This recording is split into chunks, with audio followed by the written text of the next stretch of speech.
Live na, Mr. Chair. Good afternoon. Ayan. Hello mga ka-Pix Pro. Magandang hapon sa inyong lahat. Ayan. Good afternoon, Mr. Chair. Good afternoon. Teka lang, hindi ko pa nakikita. Ayun. Ayan. Share na natin ito. Para mas marami tayong ma-reach na mga kababayan. Learn about image war. Okay. Ayan. Kumusta ka na, Mr. Chair? Ito, busy. Okay. Busy. Ayan. So, ano na Maraming ngayon? Ha? projects. Yeah. Good for you and your company. Today is the last day of February. Sweldo. Sweldo. Baka naman, no? Yung mga bagong sweldo dyan. And just like that, no? March na. Parang kakausap pa lang natin about Christmas. Tapos ngayon, ano na, summertime na. Ngayon, malapit na naman ang Christmas. O nga eh. Tama. Pero bago mo ng Christmas, ay election muna, Mr. Chair. Malapit na ang election. Election na naman. Yeah. Ano ba yun? Looking forward to election or parang wag na lang sana mag-election? Well, it's a constitutional process. Yeah, okay. Anyway, teka, mag-ano lang tayo dito mag-share lang tayo ng ating FB Live. Okay, so, Okay, magparamdam kayo. Sino kayo ang nakaano na? yeah. Yan, okay. Search. Paano ba to? Okay, send. Okay. Ayan. Share. Okay. Ayan. Oh, hello. Good afternoon sa aking pinsan, si Robbie Dale, who's watching. Hello sa'yo. Ayan.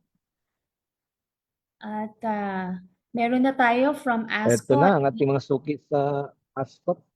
Ay, Yes. kanina, nagkaano na naman sila, no?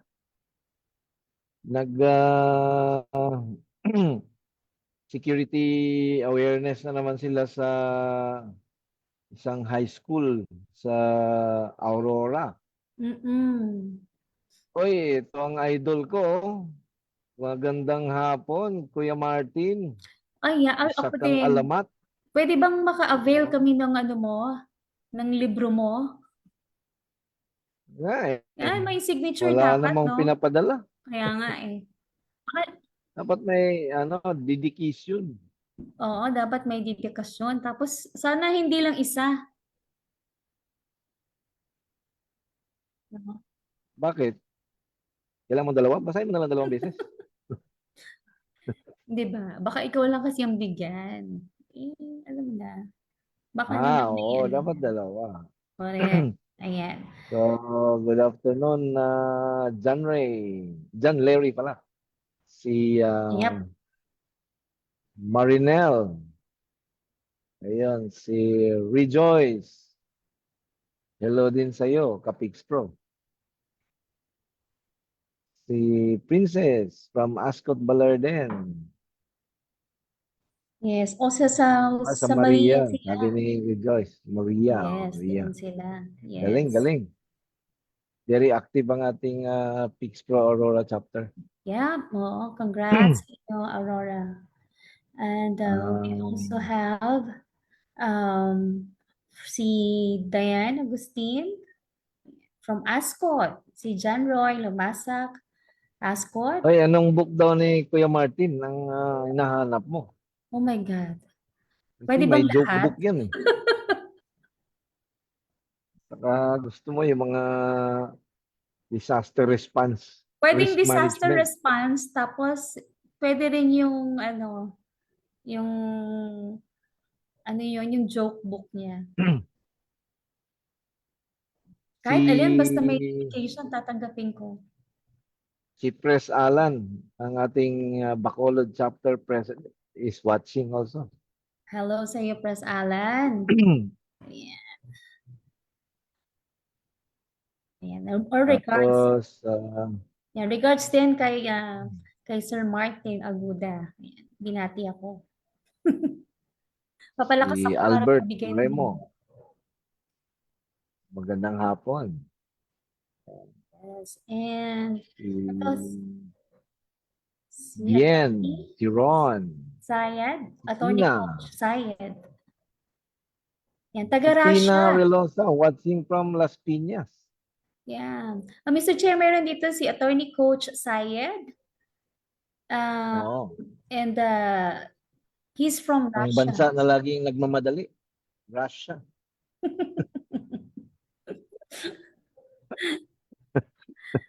Martin, oh. Laging nag-rush. Ano, Kuya Martin, okay ba yun? Joke na yun? Yeah. And we have from Albert Michael Remo. Yan. Jolo. Magandang hapon din sa iyo. Ayan. And we also have Michael Holo. Ayan. From Basilan Province. Ayan. Hello, hello po. Napakagandang lugar pa naman dyan. Uy. Punta tayo dyan. Mga Sir Michael. untouched na mga beach resorts dyan. Sir Michael Holo, baka pwede tayong mag-conduct siya ng cybersecurity awareness. Ayusin Or na natin, no? magtayo ng chapter. Yeah. All right. And okay, we also have John Erwin Bigola. Magandang hapon sa iyo. And also si Carl J. Subang. And also again from Ascot, si Jamilay Celino. Okay, and member pala ng PIXPRO si Michael. Tama ba? Member sa PIXPRO, sabi niya. Ayan. Mm-mm. Alright. And hello, Mom and Sir. From Ascot, si Princess Jane Concepcion. Ayan. At sabi ni Martin Aguda, pasok, Mr. Chair. Angel Redoble. Pwede ba ako mag-public kay Sir Martin? Baka pwede ka naming maging one of the speakers in one of our KC, no? This is an Yan, invitation. basta libre yan. Oo, 'di ba? Yung disaster response, pwedeng in relation to cybersecurity. Oh, guess na natin dati yan. Right, oo nga. So, yun. And also, shout out po lang yung mga elite parents, no? Ng Agustinian. Hello, hello sa inyo. Diba? Okay. Chris Banzuela is watching. Good afternoon, Chris. Joy. Good afternoon, Joy. Gina G daw si Kuya Martin. Ayan, okay. So, yan na, Gina talaga, di ba? Ngayon lang pumasok eh. Mr. Chair, okay, so yung topic natin for today, may hinihintay ka pang isa, no, Mr. Chair? Pwede na tayo mag-umpisa para dahan-dahanin natin. Okay. Sige. So, ngayon, we will proceed with the shout-outs maya-maya. But this time, let's move on to our kwentuhan, cybersecurity.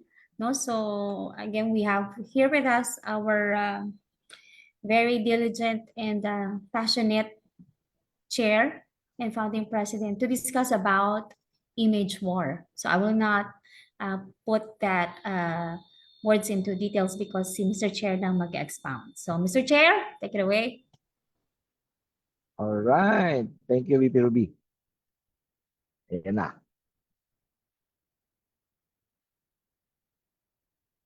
So, meron kasing mga ah, instances na no na nababago yung narratives, nababago yung nakakapag-influence sa mga tao using images, no? At ito ginagamit sa lahat ng ano ngayon, sa lahat ng ah, paraan, no? So, sabi nila it involves the strategic use of AI generated images and videos in various contexts, including propaganda, misinformation, and social media campaigns. Pero hindi lang siya limited sa AI generated images. Kahit yung mga intentionally kinuha na photo, no, para makapag-influence sa ginamit ito nung election din na kunyari yung isang kandidato ay sira ang tsinelas, so naka-generate siya ng ah, or naka-gather siya ng support, no? Naka-generate siya ng support, especially sa social media. So meron din namang mga ah, sa Facebook nakikita natin na pinopost na mga kawawa ang itsura, so, tapos may nanghihingi ng tulong. So mga ganong scenarios. This involves a broader battle over perception, no? Influence, and narrative control using images, videos, and other visual media. So ito ngayon, this phenomenon is playing out in multiple domains. So, geopolitics, social movements, and corporate branding, and online misinformation campaigns. So this trend has become particularly prominent na in the past few years, especially with the AI technologies being employed, no, to create highly realistic but fabricated content, commonly known as deepfakes. No? So, na-encounter din natin na kahit sa child sexual abuse materials, ginagamit na ito, no? At saka to influence the thinking of other people, of many people, create sila ng mga AI generated. So the key aspects with this image war ay ginagamit, number one, sa geopolitical conflicts and propaganda. So governments, intelligence agencies, and political entities will use images to shape narratives in conflicts, no? Alam naman natin, itong ating neighboring country na China ay mahilig gumamit dyan, magaling gumamit. So this includes carefully curated war zone photos to influence international opinion. So nakikita natin na mga sinishare sa media na mga photos on war sa Ukraine, na to successfully generate public support or global support. And then fake or manipulated images that is used in propaganda campaigns. Lalo na sa mga election season, no? Merong mga images na it's difficult to find out whether it is fake or manipulated images. And of course, the use of deep fakes, no, or staged footage to discredit opponents. So, merong mga generate na deep fakes. No other than our president, no, became a victim of this deep fake na pinalaganap last year yata yon, no? Pinalaganap para siraan, no, yung ating presidente. So, ang isang pinakamalaking example dito ay yung Russia-Ukraine war, no, that has seen both sides using images and videos to rally global support and discredit adversaries. So the intention really is for the influence of the consuming public. And number two is social media and psychological warfare. So social media platforms have become battlegrounds for ideological and political struggles, where images and memes play a crucial role. Ang tactics na ginagamit dito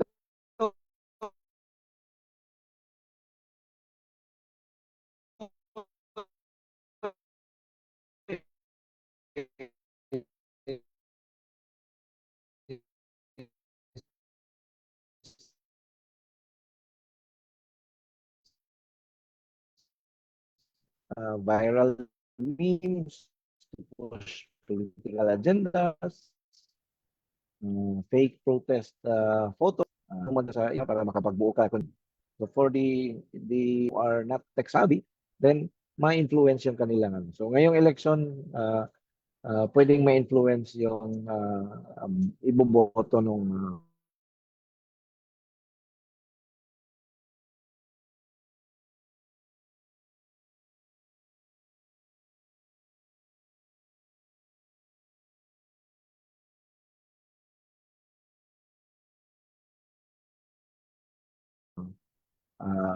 botante.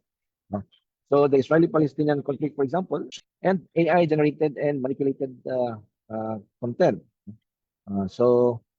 While AI-generated images are a major concern, there are other manipulation techniques that includes photoshopping to alter reality.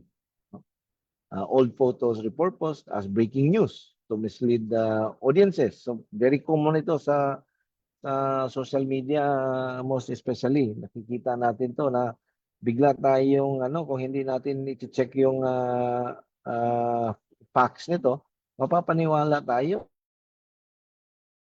na recent, no? or updated stage events, no, where actors or fabricated scenes create false narratives.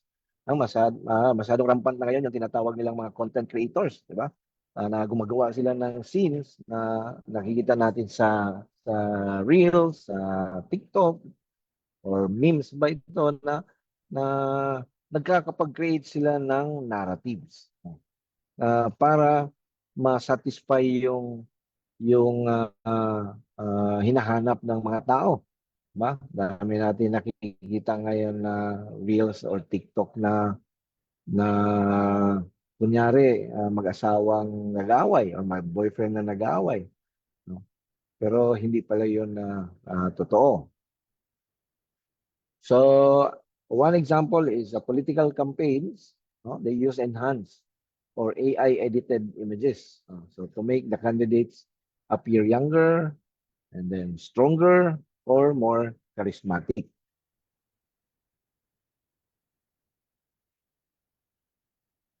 Pang-apat, yung corporate and brand warfare. No? So, the brands engage in image wars to maintain or attack reputations. So, tactics include companies using PR campaigns with powerful imagery to reshape public perception. Napaka common nito, no? And then competitors leaking damaging photos or videos to sabotage virals. And for example, fast fashion brands have been exposed through viral images of poor working conditions leading to boycott. No? So yung competitor mo can release this type of video at ikaw ay ibo-boycott ka ng mga customers mo. Pupunta na sila doon sa kabilang. Batiin muna natin si Colonel J. Magandang hapon sa iyo, Colonel J. Magandang hapon. Right. And then number 5, the role of citizen journalism and fact-checking. No? So with more people capturing, sharing images, traditional media outlets are losing their monopoly on narratives. Diba? Tapos na yung panahon na ang nag-i-influence sa atin ay kung ano ang sinasabi ng traditional media outlets. Doon tayo nakikinig sa kanila noon ng mga balita, doon tayo nakikinig ng mga opinion.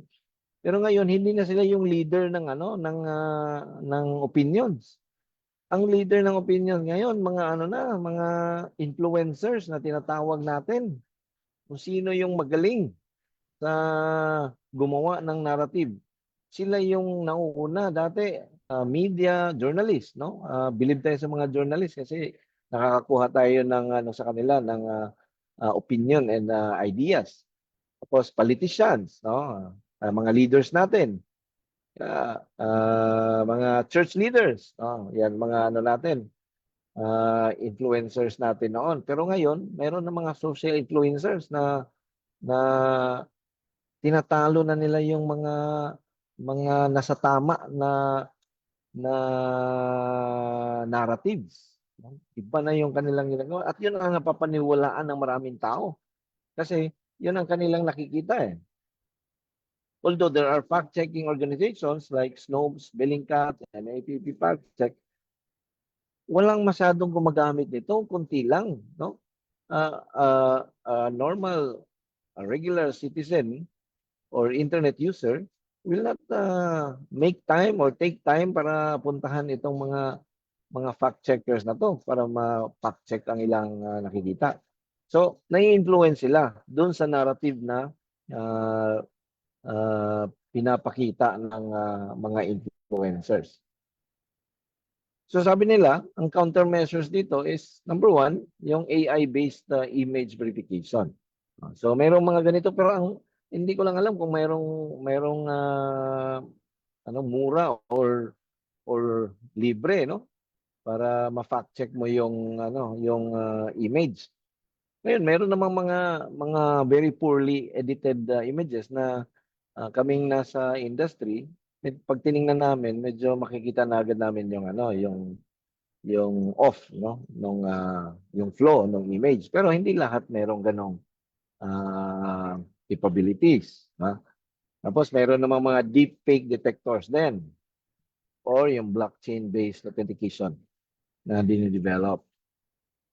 And then media literacy campaigns. So this is encouraging the public to verify sources before sharing images. Ang dami kong mga Facebook friends na share lang sila ng share, no? Ang problema pa yung iba, ang sinishare nila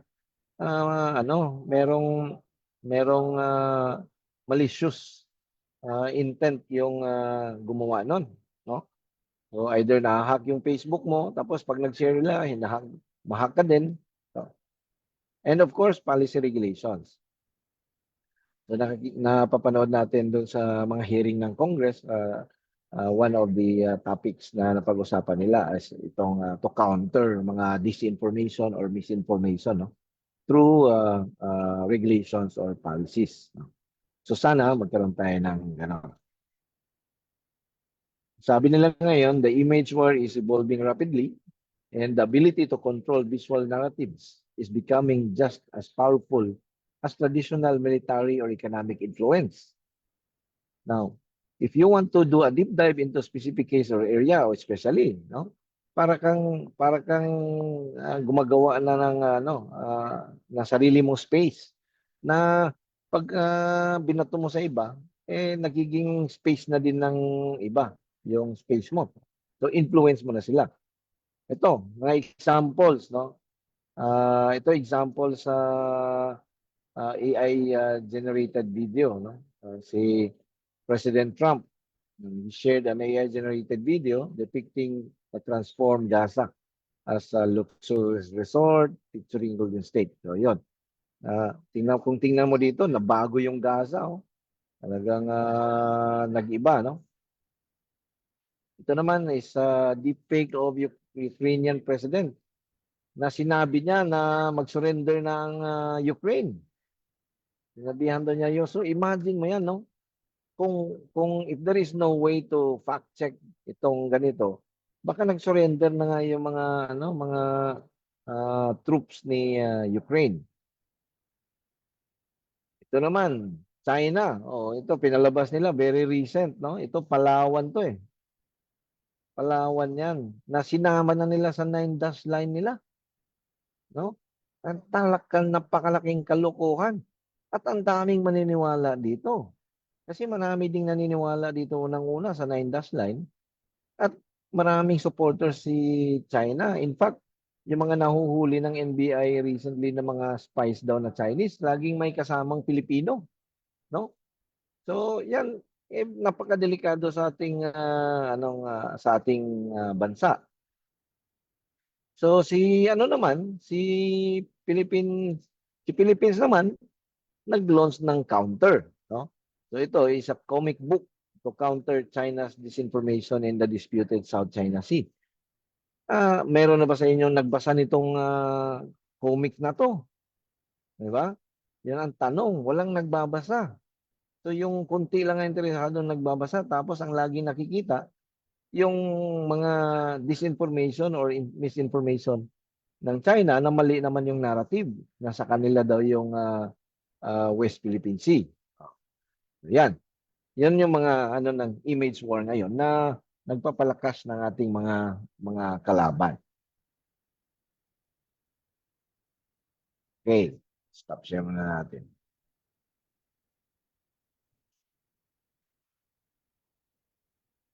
VP Ruby, are you there? Okay, wala siya. Okay. So, Colonel J, since kayo yung nasa frontline ng law enforcement natin, meron na ba kayong mga nai-encounter na mga reklamo tungkol dito sa mga ganitong cases?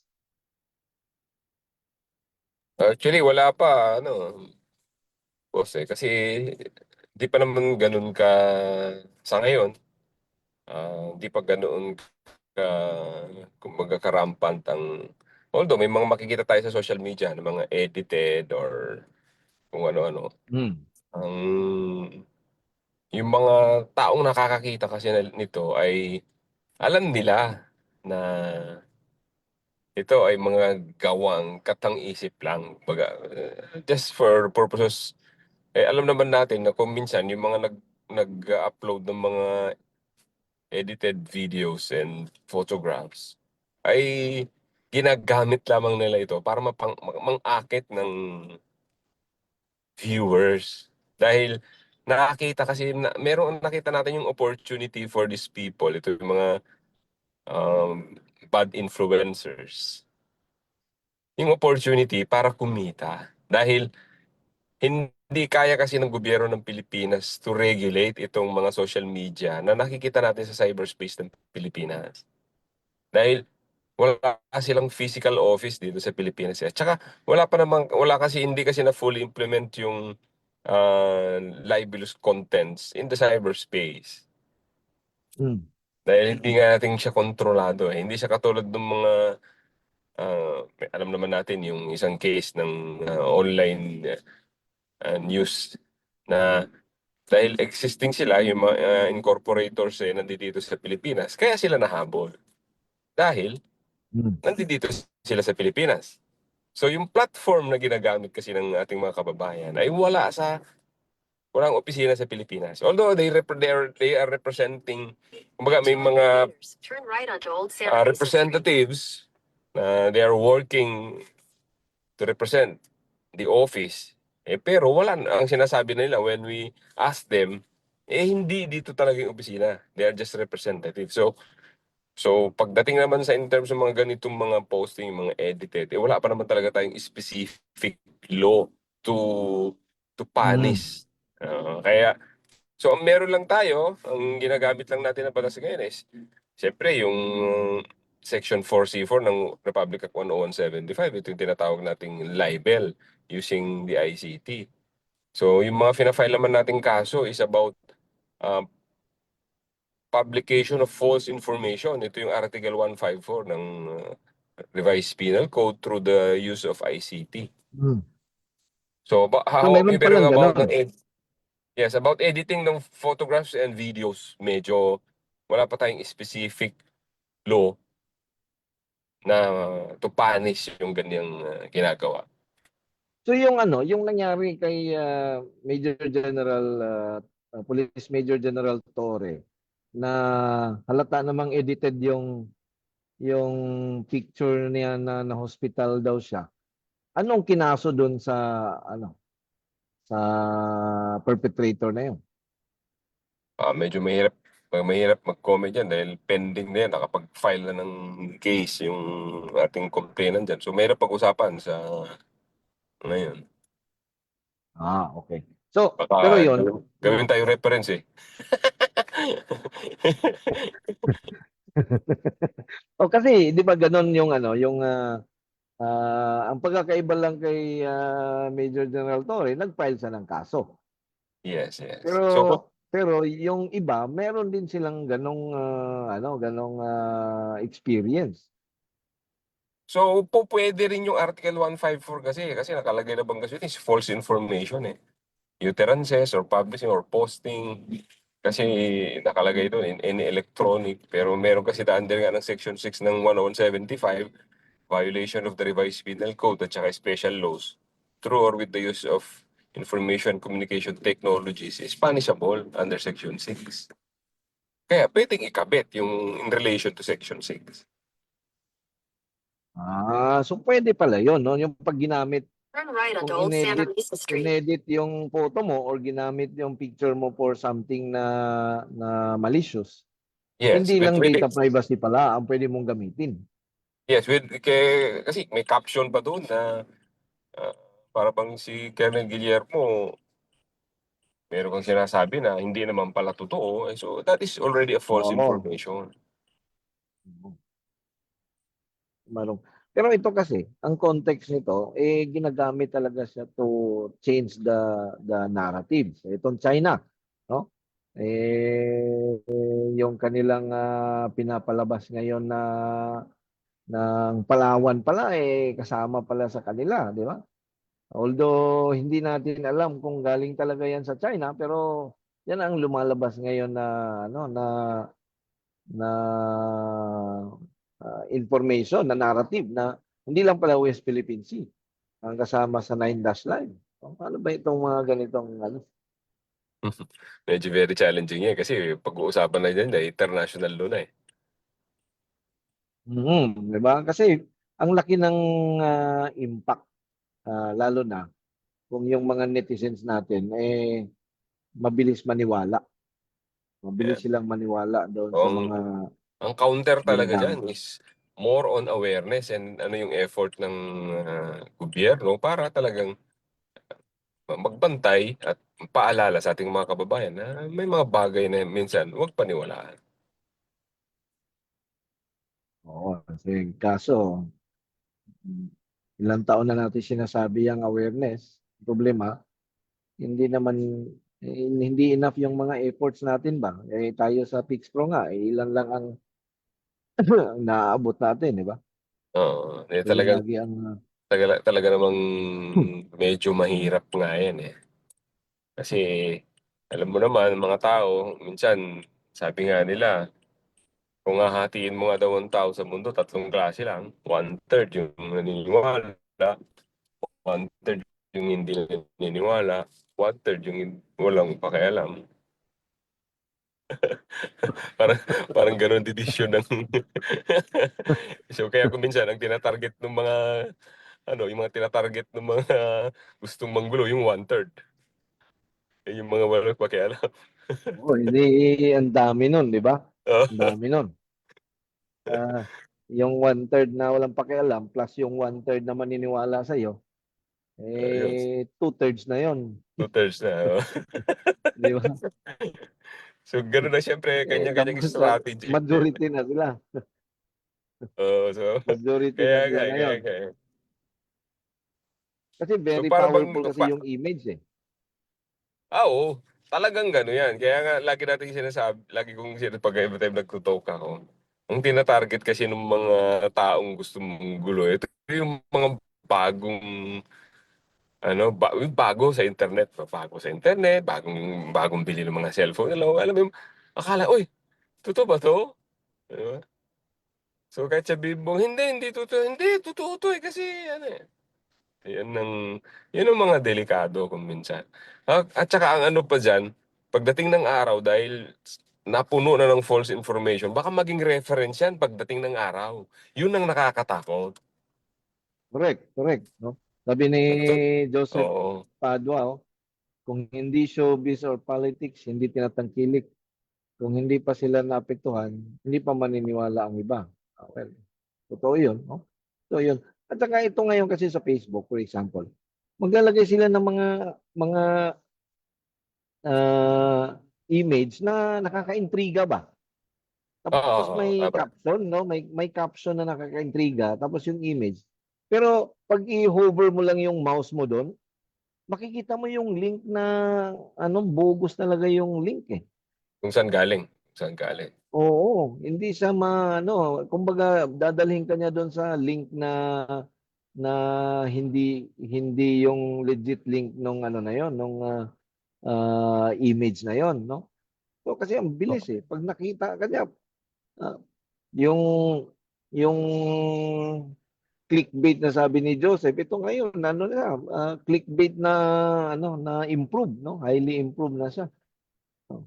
So, doon nanggagaling yung mga natin ngayon. So yung images ngayon ginagamit na sa lahat ng parte ng Opo. natin, ng pamumuhay natin, no? At Oo. ngayon, Kasi kung titignan mo, Sir Angel, kasi yung alam mo, paulit-ulit na figure lang. Pag ako kasi pag ganyan mga interpretation, lagi kong tinitignan yung figure eh. Siyempre, alam mo naman natin na halos lahat ng tao dito sa Pilipinas, katulad isa o dalawa ang kanilang cellphone eh. So, ibig sabihin, mas nakikita na kung gusto mo mag-disseminate ng right information, dun ka pupunta. Kung gusto mo rin mag-disseminate ng wrong information, dun ka rin pupunta sa 165 million mobile users. Di ba? pa imagine kung gaano karami yan. So yan ang mga very challenging sa part ng mga the good and the bad ones. Yun ang pinaka-challenging diyan. Yung good ones, tayong nasa good side, minsan lang tayo nakakapag-provide ng awareness. Yes, Yung yes. mga kalaban naman natin, ginagawa nilang hanap buhay yung pag-iisip ng mga bagong estilo, 'di ba? Oh, maraming Pilipinong gullible, sabi ni Joseph. Well, sana nga mali ka at sana mali tayo na ganun nga ang maraming Pilipino. Pero nakikita natin kaya ang daming nabibiktima ng mga scam at mga fraudulent na transactions kasi naniniwala, no? Ah, nag-uumpisa lagi doon sa doon sa interesting na attractive na image eh. Diba? Curiosity, Nag-uumpisa kumbaga, lagi you're doon. curious. Curiosity. Curious doon sa sinabing naghiwalay na si ganito, 'di ba?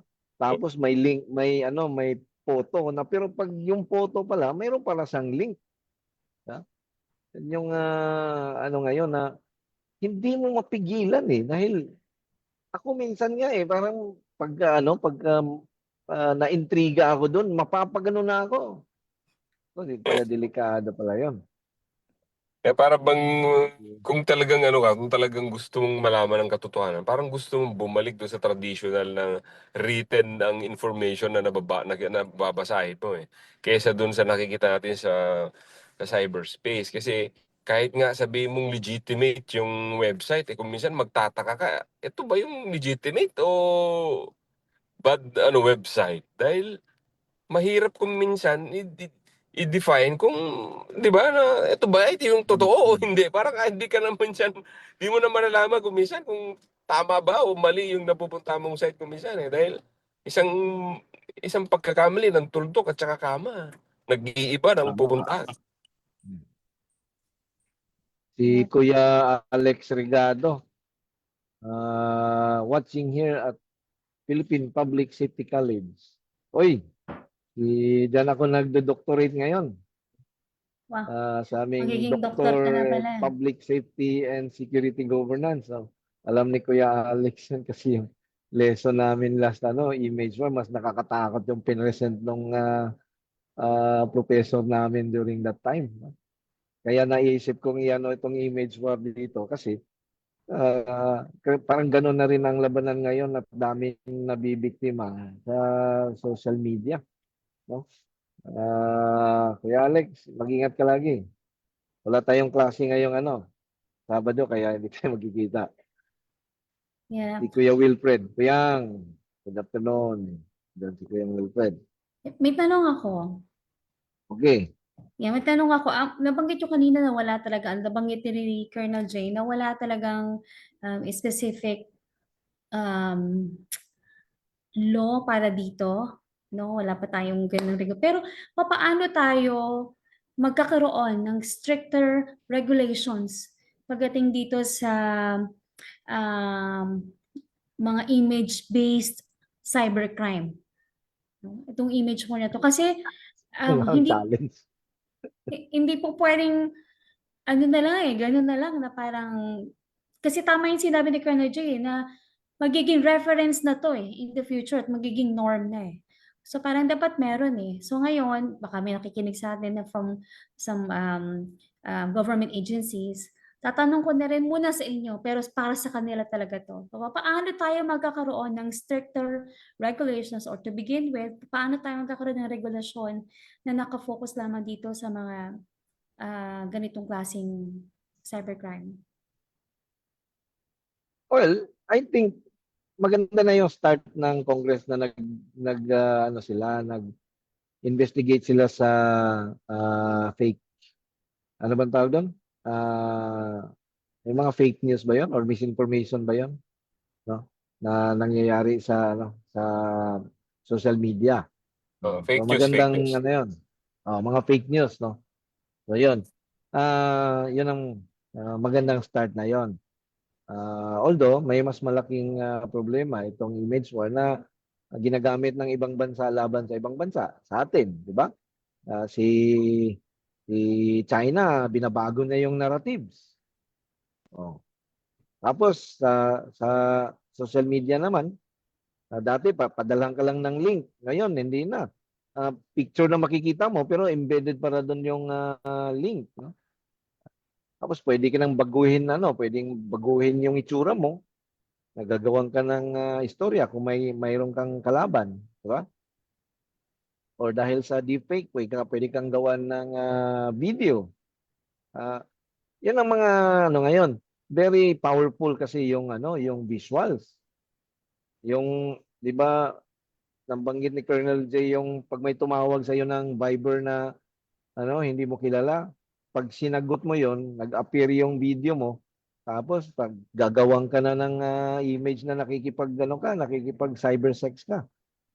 Oh. At ira-ransom ka na, babayad ka na. So, ngayon, nagiging yung mga masasamang tao, magaling at mabilis silang mag-isip ng mga katarantaduhan. Pero tayong nasa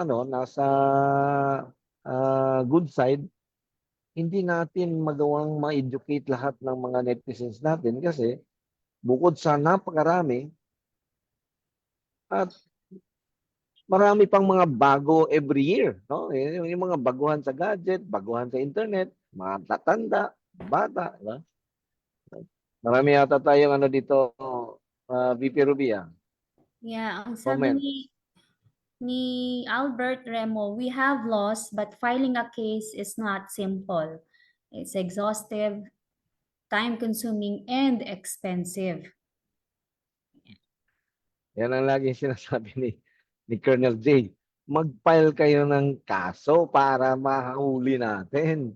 Yun nga lang, sasabihin naman din ng isang professional na katulad natin na pag pumunta ka lang mag-file ng kaso, ang kasunod nun, paano mo masusustain, di ba? Kasi kailangan mag-absent ka. Hindi naman pwedeng Sabado at Linggo ka lang available. So marami tayong constraints sa side natin. So we just let it slide na lang, di ba?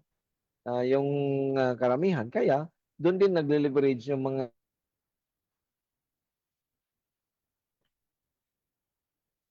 Mr. Chair? Okay. Ano naman ni Basta. Joseph, Ayan. ikaw, Nawala ka bigger kanina, review. Mr. Chair. Hmm. Ikaw. Okay. Meron ditong tanong si Joseph Pardua. How can we balance freedom of expression with the need to protect individuals and society from the harms of AI-generated image manipulation? Well, ang pinaka start niyan is magkaroon ng batas, no? Magkaroon ng regulation. So yung nabanggit doon sa isang hearing sa Congress, ang sabi nila, i-regulate yung mga social media platforms. Problema, ang tanong yan lagi, paano? Paano? But sana may paraan. Saka magkaroon ng regulation sa mga AI. At yun na nga, kahit na may batas ka na, kung hindi ka naman magrereklamo, wala ring iimbestigahan ng mga pulis, walang maparusahan, walang masampulan, di ba? So, yun yung madami tayong constraints sa side natin, no? Isipin mo, yung mga tarantado, ginagamit na nila yung AI sa pandarambong, pandaraya, panloloko, etc. Tayo, nagtatanong pa rin tayo ng regulation. Di ba? Gagawa pa tayo ng batas. Gagawa pa tayo ng standards. So, kailan yan? Paggawa ng batas, ang tagal. Kita mo yung ano natin, Cybercrime Prevention Act that was created, that was signed into law in 2012, but that was created many years before. Ngayon, adaptive pa ba siya? Kasi ang pinagbasehan ng batas na yan, yung mga cybercrime related incidents noon, wala na ngayon. Ano na ngayon? Napaka-advanced na, di ba? So adaptive ba siya? Yan. So, kailangan ng yung Data Privacy Act natin. Okay pa ba siya? Di ba? Mayroon tayong Data Privacy Act, pero yung mga platforms na ginagamit natin, kinukuha pala lahat ng natin, ng information natin. Di ba? So, nagiging basehan na lang yung wala na tayong data privacy. Okay. May isa pang tanong. Can we, or is there a possibility na magamit natin ang advancements ng AI, no? At matulungan tayo na magkaroon ng pag-combat dito sa mga deepfakes na to. Parang, I'm thinking, for example, a government agency creating an advanced AI that will monitor everything sa social media. Or for example, sa FB lang. Kapag nakita na ito ay deepfake or it's a fake news, tanggalin na siya agad. Tatanggalin Paano na mo yung naman na yun? yun. Ang tanong kasi diyan, paano mo naman mo-monitor yung buong social media platform sa lahat ng mga uploads and posts ng mga users nang hindi ka papasok doon sa kanilang privacy area. Kasi para malaman mo yun, kailangan inline ka eh. Ibig sabihin, invade mo yung privacy nung user. Diba? Ang dami nating constraints eh. Para malaman mo na, for example, ako, nag-post ako ng deepfake or AI manipulated na video or photo. Para malaman yon ng gobyerno, ibig sabihin nun, babantayan nila yung yung account Katagalaw. ko. So Kada parang, galaw ko. Sir Angel, parang ano lang yan eh. Para bang, hindi, kung sa traditional ba, dahil yung expressway, di ba? May camera, may CCTV ka sa expressway, pero yung loob ng sasakyan, di mo naman nakikita. Oo. So Parang ganun din. parang sasabihin natin, kailangan makita natin ang loob ng sasakyan. Siyempre, privacy issue na yun eh. So, ganun din ang takbo niyan sa cyberspace. Yon, 'di ba? So, sa side natin, Kaya lagi tayong nahuhuli kasi marami tayong tinitingnan na mga constraints, Yeah. consider. No? Kaya Sila nga banat lang yung ng banat, no? Oo. Dahil oo, nga sa dahil sa yung challenge ng gano'n, Sir Angel, doon naman ang opportunity ng mga masasamang yes, mag-isip. Oo. yes. Oh. Doon sila ngayon nagle-leverage na Right. gawin natin to kasi may constraint silang ganyan. 'Di ba? Sa Facebook lang nagbabayad pa nga yung mga doon mga scam na na ads, Mm-mm. 'di ba? Hindi mo maipatanggal dahil nagbabayad naman. Oh, andun yung revenue and profit.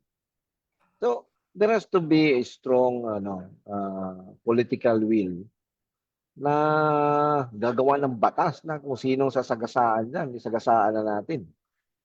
Oh, 'yun ang mga natin. One sample yan, Sir Ngayon, Angel, yung ganyan. Actually, nung meron akong nakitang parang advertisement sa Facebook. So dumaan sa akin parang. Tapos nung tinignan ko, parang there is a span of 1 to 3 seconds yata or hanggang 3 to 5 seconds yata na video na merong sexual activities. So nireport ko ngayon sa Facebook yung page na yun, yung advertisement. Nireplyan nila ako na wala naman doon na violate. So ibig sabihin, yung system nila, hindi nila kayang makita yung mga ganong kabilis na video. oo. Alam mo, nakita ko din yan yung mga advertise ng gamot. Nag-advertise ng gamot pero mayroong sexual talaga na porn material talaga sa doon. Pero napakadali lang napakabilis lang, 'di ba? So, 'yun ang mga yan dahil yung value chain natin napakahaba at every chain in that value chain ang hirap pasunurin kasi may sari-sarili silang perspectives eh. May sari-sarili silang motivation. Alam nila 'yon na ito hindi to makikita. Alam nila 'yon na ito walang batas laban dito, 'di ba? Or kung may batas laban dito, alam nila hindi magrereklamo yung mga tao, hindi mag-file ng complaint. Oh, alam nila na yung cyber response unit ng ACG iilan lang. Oh, 'di ba? 'Yan ang mga natin. Tamo yung cybercrime division ng NBI kung dami-dami na nilang mga pinaguhuli. Hindi natin alam kung ilan na yung ilan ilan ba talaga ang mga IMSI catcher dito sa Pilipinas. Ha? Nakahuli na sila ng madami-dami. Oh, I'm sure hindi yan kukonti lang. Oh, yan. 'Di ba mga ganyan na so parang we are fighting wars in different fronts. Tapos pagkagagawa tayo ng hakbang, kailangan i-consider natin data privacy, consider natin 'to. Ano? Human rights. Ang dami. Oh. Tanong ni Joseph Padua, kasama ba ang copyright violation dito? Meron din. Kasama ba ang copyright Yan din violation? ang Ayan. yan ang, DJ. yan ang tanong din kasi sa AI, nung nagbukas ang AI, parang nawalan na ng pagmamay-ari ang isang tao dahil katulad sa 'di ba pag sumulat ka ng libro kailangan ipa-copyright mo yan eh nung dumating yung ChatGPT yun ang lagi kong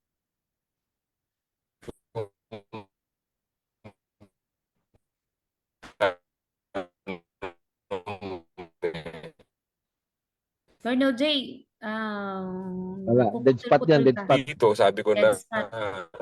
nawalan na ng electronic that's spot okay na Okay, okay na, okay na. okay na.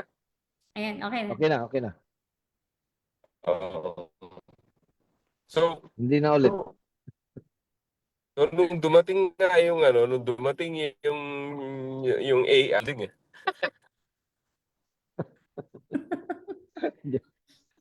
Yan pa isang problema natin. Daming dead spot. Kaya nga eh. Ayan. Sabi ni Tebo, can deepfake, fake news, or misleading post be filtered by AI on social media platforms? I'm sure kaya nilang gawin yan, di ba?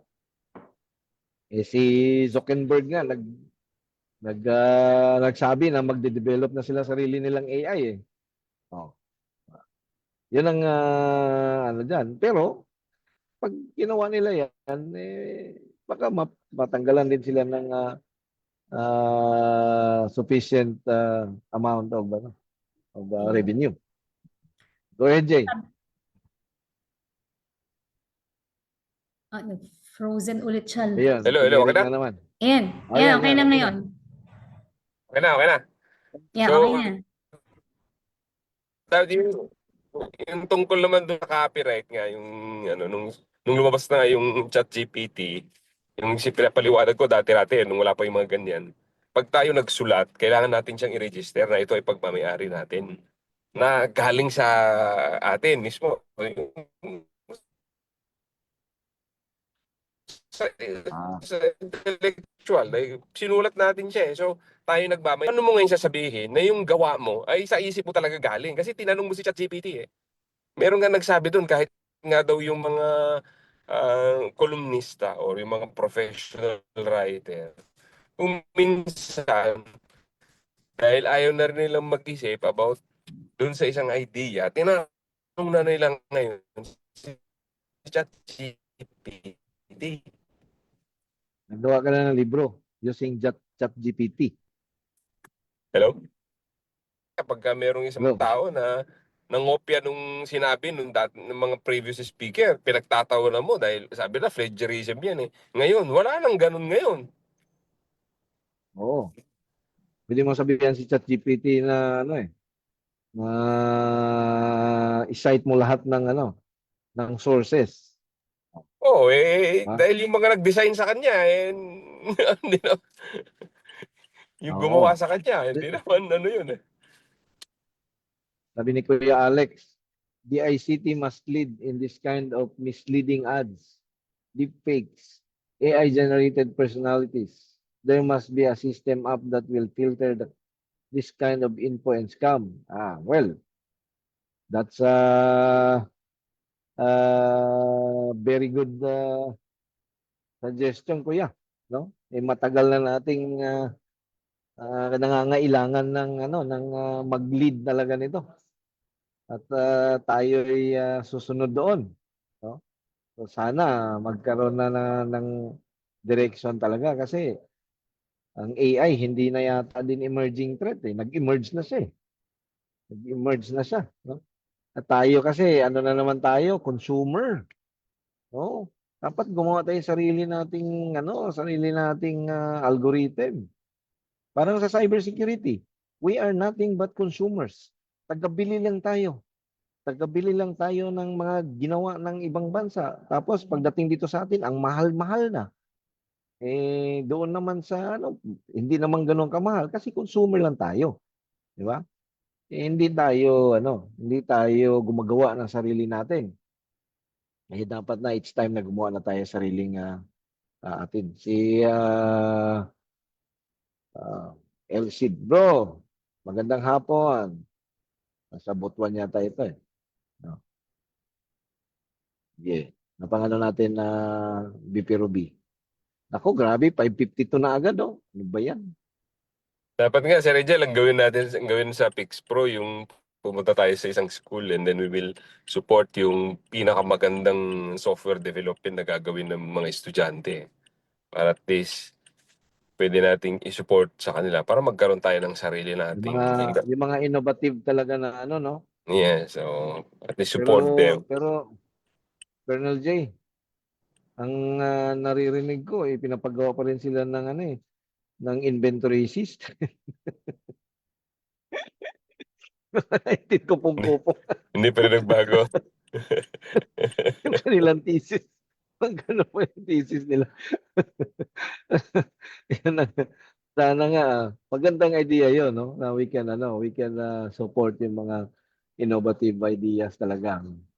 Ganyan, Sabi ni yan din. Kuya Sa Wilfred, totoo lang, si Regel, yan ang problema ko nung naggawa ako ng design. Muntik na ako hindi gumraduate dahil muntik na hindi ko mapagana kung saan ko kukunin yung software na gagamitin ko eh. Alam mo yun, sabi ko, saan ko ba kukunin to? Maganda yung idea namin eh, kasi wala pa nag-iisip eh. So naghahanap na kami ng pati yung teacher namin hindi niya alam kung saan kukunin, eh. Sabi ko, "Di ba puwedeng gawin 'tong ano na 'to?" Muntik na akong hindi maka-graduate sa college dahil lang daw. Sabi Kung ni hindi Kuya Wilfred, magda-drop out din. there is ano, there is a software that checks if you ask ChatGPT or copied it. Oo, meron. Pero hindi sa ganun ka ano, hindi sa madami din siyang false positive na alam mo kung magaling ka talagang magsulat tapos i-load mo doon sa checker na yon, sasabihin niya na AI nagsulat. Di ba?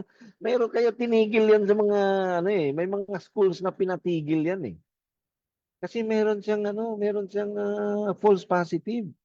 Yung estudyante na ano, na siya talaga ang gumawa dahil ang ganda siguro ng pagkagawa niya, sasabihin nung checker na ano, na ano, gawa daw ng AI, kawawa naman yung estudyante na yun. Kaya nga, eh. Kaya Yun naman ang pinatigil yan. yun ang sinasabi natin na kumbaga dahil sa kaganapang ganyan, yung katulad nga ng sinasabi ko, dahil sa sobrang dami na ng mga false information, parang wala nang naniniwala. So ikaw, yung thinking ng iba, gumagamit na sila ng ChatGPT. ChatGPT na rin ako. Diba? Kailangan ituro na natin paano gumamit yung ChatGPT. Diba? Yeah. Okay, Titi Ruby. 5:55 na.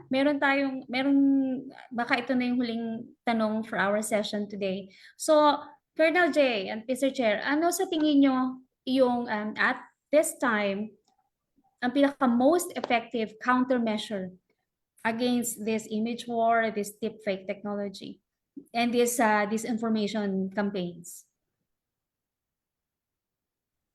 Ako kung ako tatanungin mo diyan, Ma'am Ruby, sa akin pa rin is maganda pa rin yung human intervention, yung meron kang personal touch in everything na meron tayong information na gustong kunin para at least meron kang source talaga. Kasi pagka sa AI natin gagamitin, para bang hindi kumbaga yung percentage of trust napakababa niyan, eh. So dun bumabalik pa rin tayo sa kahit sabihin mo medyo traditional lang ang dating, pero kailangan natin bumalik dun sa human source para masabi natin na itong information na 'to ay talagang, we can say it is a 100 information that we acquired. Oh. Pero yung nga rin ang ano natin, no? Ang pinaka-effective pero pinaka-challenging din is paano natin tuturuan yung populace, 'di ba? Na matuto silang tumingin ng kumilatis, no? Tinatawag natin kumilatis ng narrative or photo or video na totoo or hindi totoo. Awareness tayo ng awareness. Kahit araw-araw natin pag-uusapan dito yan sa Pixpro. Kukulangin pa rin tayo eh. Aabutan at aabutan tayo ng bagong technique ng mga tarantado, di ba? So, yun ang kailangan natin. Now, so ang uh, pinakamaganda pa rin na mangyayari ay kung yung mismong mga owners ng platform ang gagawa ng paraan para magkaroon ng checking doon sa platform nila for everything na ilalaglag doon or i-upload. Kasi sila may-ari ng platform eh. Diba? Pagka gobyerno kasi ang papasok doon, nako, surveillance yan. Di ba? Intrusion yan. Sasabihin nila gano'n, data privacy issue yan. Pero kung yung platform owner mismo, pag sinabi ng user na, ay, ayoko dyan dahil surveillance yan, o di huwag kang mag-login dito. Di ba? O di nabawasan yung posibleng mabiktima doon sa ano. So, ang problema lang, kasi, sabi nga ni Kuya Marlon, no, na yung Twitter o yung X, tumatanggap ng porn content. Di ba? So nawala na tayo ng power to regulate dahil diyan sa social media platforms na yan. Now, kung ma-regulate mo yung mga social media platforms, I don't know kung paano, batas siguro, di ba? Ano natin, titingnan natin kung anong mangyayari. Si Facebook, i-regulate mo. Di ba? Kung ayaw sila, hindi na natin ipapa-access yung Facebook. Yung TikTok nga, binan ng korte ng US, binalik ni Trump eh. Diba? So kanya-kanyang pananaw, kanya-kanyang perspectives. Sabi ni Tebo, baka pwede lahat ng news sa TV o print may mandatory portion ng cybersecurity aware. Wala tayong problema sa sa news eh. Kasi mga compliant naman tong mga to eh. Hindi sila magpapalaganap ng mga fake na balita or hindi sila maglalagay diyan ng mga bogus na photos and videos. Ang problema natin talaga itong mga unregulated na mga platforms. Social media platforms, chat platforms. Yan ang natin. Kasi isang upload dyan, millions ang nakakakita dyan. Di ba? Ang mga news and TV, regulated naman na yan sila. May pagkakamali sila, sigurado may penalty sila. Kaya hindi nila gagawin 'yan, 'di ba? Yeah, Mr. Chair, I believe ang gustong sabihin ni Tebo is that sa news, magkaroon ng portion doon about the cybersecurity Yes. awareness. Oo. Diba? Gawing mandatory 'yun, tama Yes. 'yun. Tama Sa yun. sa kanilang katulad ng mga balita, 'di ba? Sa umaga, dami nanonood. Magandang idea 'yan, Sabihin natin 'yan sa mga nakaupong natin. Pwede na lang gawin 'yan. Yes, pwede. Ayos, ang galing. Isa na namang Okay. Yeah, it's Thank you, already Ruby. 6:01. Okay, so ganun-ganun lang naman yun at natapos na naman ang Maganda yung maganda yung natin, maganda yung ending na sinabi ni Tebo at ni sinigundahan ni Joseph, kailangang mag-ere ng awareness campaign. Tama ito. Oo. Kaya hindi lang sa TV, yung mga local radio stations din. FM, AM, banggitin lang nila yun. Yan, maganda yan Tama yan. Maraming salamat kay Tebo, kay Joseph. At sabi rin ni Joseph, awareness. Okay, so tama yun. Tama. One of the most effective countermeasures ay ang awareness. Kaya hiling namin sa inyo, sa lahat ng mga nanonood sa KC, na i-share ninyo itong ating KC every Friday sa inyong page, sa inyong mga group chats at sa iba't ibang social media apps ninyo upang mas maraming makapanood, mas maraming ma-educate about this kind of cybersecurity issues and measures na rin. Alright? Colonel J, anong weekend words mo? Alam mo naman, kahit naman weekend, laging alert. Ganun naman ang trabaho ng pulis. Hindi lang pulis, Pati pati mga cybersecurity professionals. Kaya yung iba, sinasabi nila happy weekend. Tayong nasa cybersecurity at anti-cybercrime, happy lang. Happy lang? Walang weekend. Ulit. Hindi sumabay si Okay. Colonel J.